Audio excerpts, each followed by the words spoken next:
Hello everyone, I am Surbhi and welcome to my channel Key Differences. Today in this video, I am going to talk about the difference between Cabinet and Council of Ministers. So friends, let's get started.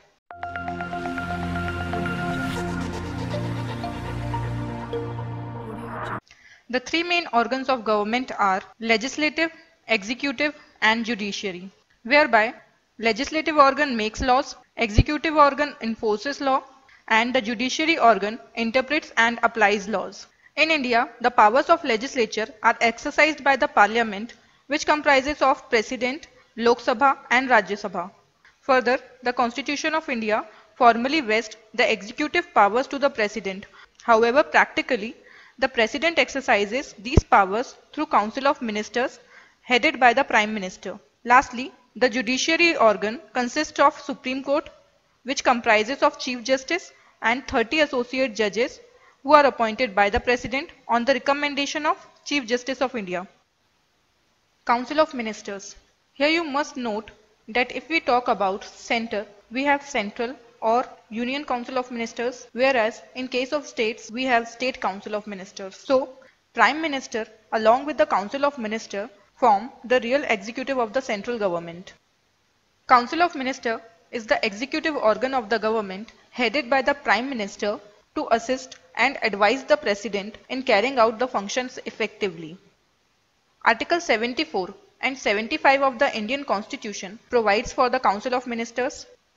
The Council of Ministers are drawn from both the houses of the Parliament, that is the Lok Sabha and the Rajya Sabha. The total strength of PM plus Council of Ministers shall not be more than 15% of the Lok Sabha seats. Council of Ministers are collectively responsible to the Lok Sabha. Here, the word collectively responsible means the entire Council of Ministers works as a team to run the government under the leadership of Prime Minister, who succeed or fail together. So if the Lok Sabha passes no confidence motion, the entire Council of Ministers has to resign, including the Prime Minister. Basically, no confidence motion is a motion brought by the Lok Sabha members stating lack of trust in the Council of Ministers. Lastly, in general, to become a member of Council of Ministers, a person has to be a member of either of the two houses of Parliament. However, under Constitution, there is no restriction on the appointment of a person external to the Parliament as a minister, but that person has to secure a seat in either of the two houses within the period of 6 months to continue as a minister. Now the Council of Ministers are divided into three categories, that is Cabinet Minister, Minister of State and Deputy Minister. Cabinet Minister. Rank wise, they hold the highest position after the Prime Minister. They are in charge of most important ministries like Home, Defence, Education, Finance, External Affairs, Agriculture, etc. Minister of State. Minister of State are divided into two main categories. That is, they can be independent in charge of a department that are not attached to the Cabinet Ministers, or they can be Ministers of State who are in charge of specific department, part of the ministry or specific work of the ministry which is headed by the Cabinet Minister. Lastly, Deputy Minister. They are not given independent charge of any ministry, rather they are attached to the Cabinet Minister or Minister of State to assist them in their work. Cabinet. Cabinet is a small body which consists of ministers who are usually senior members of the party or coalition of parties. It has extensive powers and numerous responsibilities. It determines and formulates internal and external policies of the country. Further, it is the cabinet that prepares the text of the President's address to the Parliament. Cabinet is the subset of Council of Ministers. It is the highest decision-making body of the government, chaired by the Prime Minister. The members of the cabinet meet on a specific day of the week and make policy decisions or take decisions on all matters brought before them. Further, the cases which shall be brought before the cabinet are defined in the second schedule of the transaction rules. At the time of independence, there was no such body as cabinet, and so at that time only one body existed, which is the Executive Council of Ministers. So, it was incorporated in the 44th Constitutional Amendment Act in Article 352 of the Constitution in the year 1978. Cabinet Ministers are head of the ministry which are allocated to them and are accountable to the Prime Minister. And through Prime Minister, they are accountable to the President and the lower house, that is the Lok Sabha. The most important ministries of the government administration like defense, home, finance, agriculture, education, etc. and the decision-making powers are assigned to the cabinet ministers. Further, the Prime Minister has the authority to reshuffle the portfolios of the ministers or even ask them for their resignation. Difference between Cabinet and Council of Ministers. Cabinet is the core of council, which consists of most experienced and important members that discuss and decide government policies.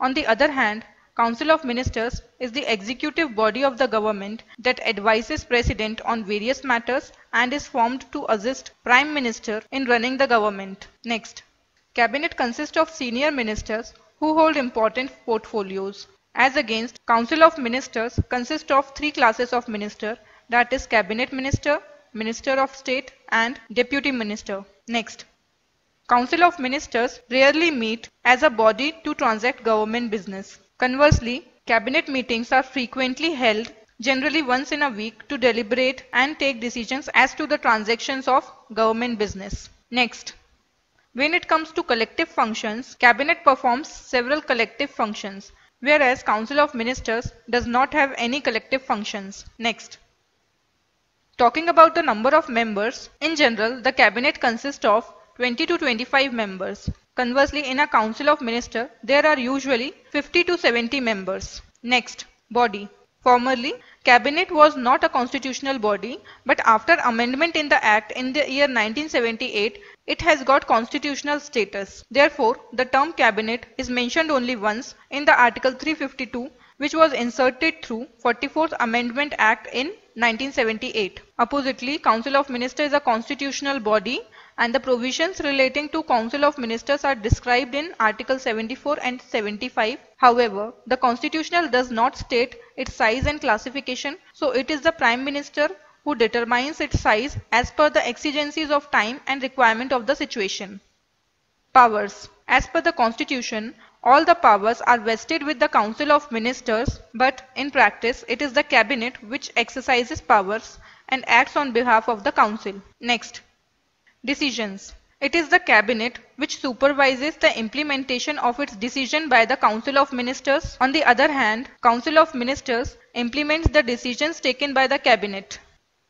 Lastly, policy making. When it comes to the formulation of policies, the function is performed by the Cabinet and not by the Council of Ministers.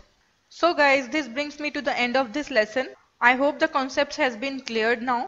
However, if you want to study the topic further in detail, you can visit our official website, that is keydifferences.com. Here you can find a detailed comparison of Cabinet and Council of Ministers along with their definitions. Links are also provided in the description box below. I hope you liked this video, and if you did, please do give it a thumbs up and share it with other people.